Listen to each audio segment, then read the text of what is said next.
Un milliardaire au regard glacial confondit la femme de ménage agenouillée avec une invitée spéciale. Ce malentendu unirait à jamais deux mondes totalement opposés. Préparez-vous, car cette histoire va toucher votre cœur. Abonnez-vous à la chaîne, laissez un pouce bleu sur cette vidéo et commentez d'où vous regardez. Elle, 23 ans, pure et innocente, des yeux bruns qui brillaient encore d'espoir, non détruits par les épreuves de la vie. Léa Marchand marchait rapidement dans les rues trempées de la banlieue, protégeant ses carnets de la fac sous son manteau trop léger pour le froid parisien. La pluie battait son corps frêle, mais rien ne pouvait éteindre la lumière de détermination qui émanait de cette jeune femme. Ses mains délicates, mais marquées par le travail dur, des ongles courts et sans vernis, la peau desséchée par le contact constant avec des produits de nettoyage. Léa n'avait jamais connu le toucher romantique d'un homme. Entre le travail au salon de beauté de sa mère, les petits boulots de ménage et la fac de gestion qu'elle luttait pour financer, il ne lui restait pas de temps pour les amours. Sa pureté n'était pas seulement physique, mais une innocence d'âme qui la faisait croire que le monde pouvait être juste pour ceux qui se battaient. À l'autre bout de la ville, dans un appartement de luxe du Marais, lui se réveillait seul dans un grand lit. Alexandre Leclerc, 40 ans, propriétaire de TechLab, l'une des plus grandes entreprises technologiques de France. Des yeux bleus perçants, maintenant entourés de rides qui racontaient des histoires de déception. Le journal à côté du lit portait son portrait, avec en gros titre « Divorce millionnaire secoue le marché de la tech ». Alexandre regarda son reflet dans le miroir en se rasant. L'homme qui le regardait semblait un étranger.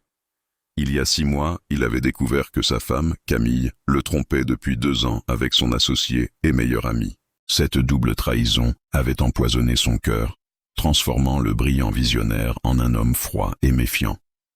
Désormais, ses seules relations étaient commerciales, et les femmes n'étaient que des divertissements occasionnels, soigneusement sélectionnés pour ne représenter aucune menace émotionnelle. « Monsieur Leclerc, votre voiture est prête. Vous avez une réunion avec l'Association des investisseurs français dans 1 heure, » rappela Marie, son assistante, via l'interphone. Alexandre ajusta sa cravate en soie italienne, sentant le poids de l'empire qu'il avait construit. Un empire de haute technologie, de contrats à millions et un compte bancaire envié, un empire vide, sans âme, sans but, hormis l'accumulation du pouvoir. Ce que personne ne savait c'est que derrière cette façade impeccable de succès, se cachait un homme qui ne pouvait plus dormir sans somnifère, ne se souvenant même pas de la dernière fois où il avait souri sincèrement. Pendant ce temps, dans le petit salon de beauté éclat d'espoir, dans le 19e arrondissement, Léa courait de part et d'autre, serviette en main, tentant de contenir l'eau qui entrait par les fuites du toit ancien. « Maman, il faut vraiment que j'en fasse quelque chose avec cette huile avant que l'hiver ne s'aggrave, » disait-elle. Tandis qu'elle plaçait des seaux de manière stratégique, elle, odeur forte de lait macétone et des produits chimiques, se mêlait à celle du café réchauffé que sa mère, Sylvie, préparait pour les clientes matinales. Le téléphone portable usé, avec l'écran fissuré, vibra dans la poche de son tablier taché. C'était Juliette, son amie d'enfance qui travaillait pour une entreprise de nettoyage dans des hôtels de luxe. « Léa, j'ai une super opportunité. L'hôtel de Crillon organise ce soir un événement pour l'Association des investisseurs français. Une des filles a abandonné et on a besoin de quelqu'un de confiance pour la remplacer. C'est du ménage pendant l'événement et tu seras payé en espèces à la fin de la soirée. » Léa jeta un coup d'œil à son calendrier sur le mur, où les dates de paiement de ses frais de scolarité en retard étaient marquées en rouge. Elle avait désespérément besoin de cet argent. « À quelle heure dois-je être là ?»« À 19 heures, entre par la porte de service. »« Mais Léa, la coordinatrice a été très claire. Tu dois être invisible. Les millionnaires ne doivent même pas remarquer que tu es là. »« Invisible. » Ce mot résonna dans son esprit. C'était ainsi que le monde fonctionnait. Une jeune femme de la banlieue, sans nom important, sans contact, sans autre héritage que les valeurs que ses parents lui avaient transmises. « Je serai là, » répondit-elle raccrochant le téléphone et regardant la seule photo qu'elle avait dans son portefeuille. Son père décédé lors d'un braquage quand elle n'avait que 12 ans, l'homme qui lui avait appris que la dignité n'avait pas de prix. À ce moment-là, dans des coins opposés de Paris, 2 êtres humains, aussi différents que l'eau et l'huile, se préparaient pour une rencontre que le destin avait orchestrée. Une rencontre qui commencerait par un terrible malentendu, mais qui changerait à jamais leur vision de la valeur, de la dignité et de l'amour. L'hôtel de Crillon se dressait majestueusement dans le paysage parisien, symbole de luxe et d'exclusivité.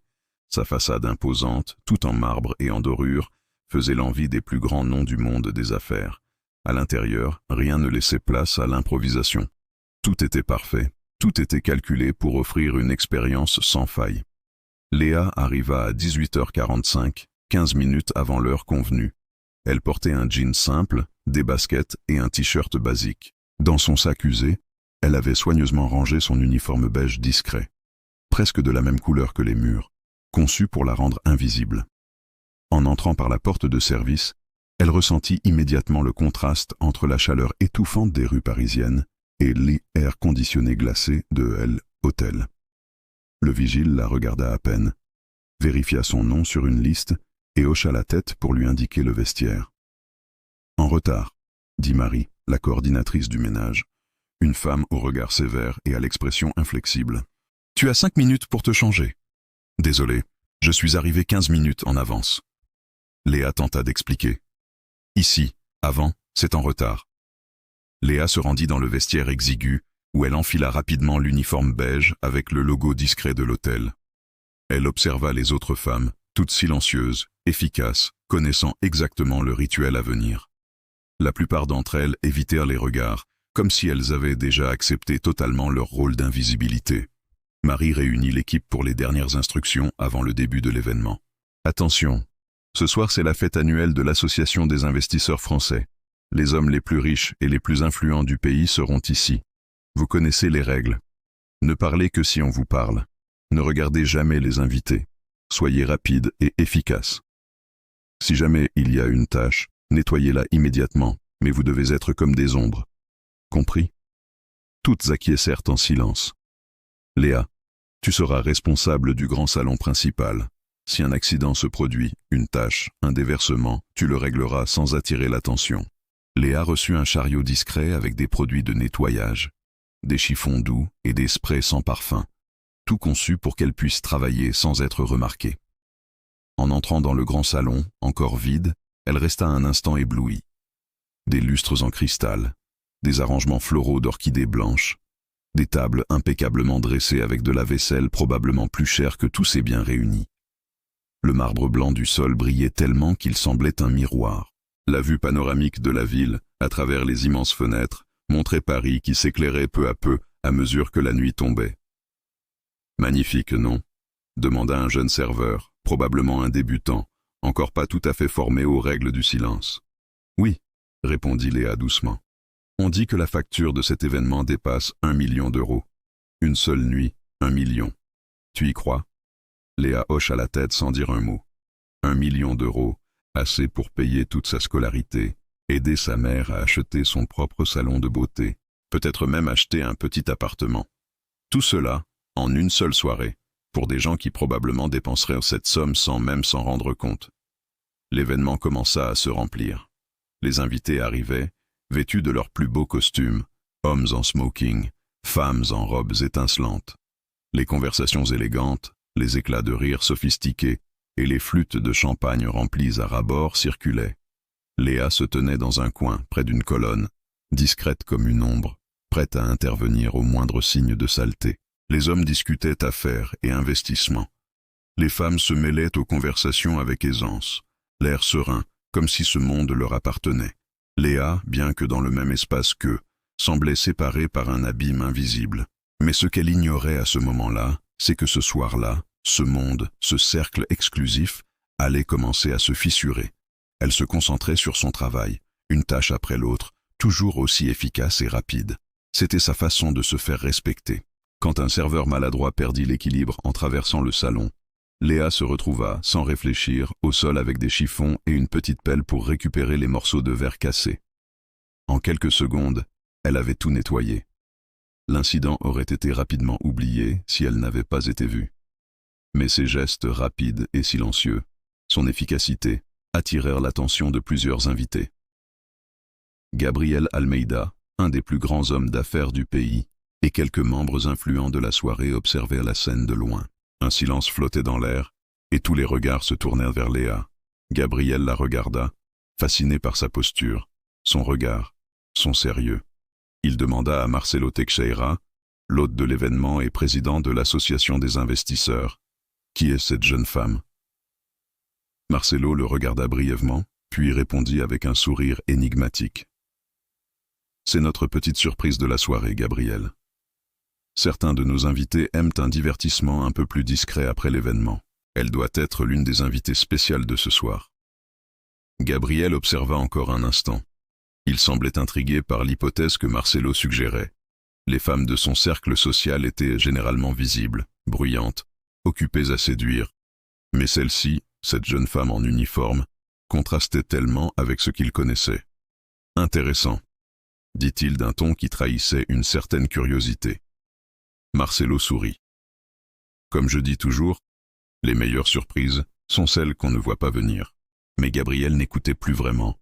Ses pensées étaient tournées ailleurs, sur cet inconnu qu'il observait à distance. Qui était-elle réellement, cette femme qui semblait être à la fois invisible et pourtant si présente? Gabriel resta plongé dans ses pensées, alors que le reste de la soirée continuait. Léa poursuivait son travail discrètement, se fondant dans l'arrière-plan, mais ses gestes n'échappaient plus à l'attention de ceux qui l'observaient. Chaque mouvement qu'elle faisait, chaque tâche accomplie avec une précision silencieuse, ajoutait à l'image qu'elle projetait, celle d'une femme digne, professionnelle, qui ne se laissait pas écraser par les regards ou les jugements. Cependant, Gabriel n'arrivait pas à la quitter des yeux. C'était la première fois depuis longtemps qu'il ressentait cette étrange sensation de curiosité, quelque chose qui le poussait à en savoir plus. Vers la fin de la soirée, alors que la plupart des invités étaient occupés à discuter ou à se divertir, Gabriel se dirigea enfin vers Léa. Elle était, comme toujours, en train de nettoyer une petite tâche, essayant de ne pas attirer l'attention. Lorsqu'il s'approcha, il la salua avec un léger sourire. Elle leva les yeux, et ils se regardèrent, un instant suspendus dans le temps. « Vous avez bien travaillé ce soir », dit-il doucement, son ton étant beaucoup plus personnel que professionnel. Léa, surprise par son approche, se redressa immédiatement. « Merci, monsieur Almeida », répondit-elle poliment, bien qu'un peu gênée. Gabriel observa ses mains, ses gestes, tout en se demandant pourquoi il avait été attiré par elle. Il y avait une authenticité chez elle, une force tranquille, loin des artifices et des faux-semblants de son monde. Vous avez de la chance d'avoir un travail aussi important, un travail qui vous permette de subvenir à vos besoins, dit Gabriel d'une manière qui trahissait une certaine réflexion intérieure. Léa hésita un instant avant de répondre. Ce n'est pas un travail facile, mais il a son importance. Ils restèrent là, un moment, à se regarder, sans dire un mot. Léa se sentit mal à l'aise sous son regard, mais elle n'eut pas le temps de se défaire de cette sensation, car une nouvelle urgence la fit partir précipitamment vers un autre coin du salon. Gabriel la suivit du regard, perdu dans ses pensées. Il n'arrivait pas à se défaire de l'image de cette jeune femme, de ses yeux, de sa dignité. Il savait qu'il ne pourrait plus l'oublier. Au même moment, Léa se remettait au travail, mais une pensée persistait dans son esprit. Quelque chose dans l'attitude de Gabriel la perturbait. Était-ce de la curiosité ou quelque chose de plus profond? Alors que la soirée avançait, les lumières se tamisaient et les invités commençaient à partir, Gabriel se retrouva seul dans le grand hall. Avant de quitter, il jeta un dernier regard en direction de Léa. Elle était toujours là, comme une ombre dans la pièce, accomplissant son travail avec une dignité qui, à cet instant précis, sembla bien plus grande que toute l'opulence qui l'entourait.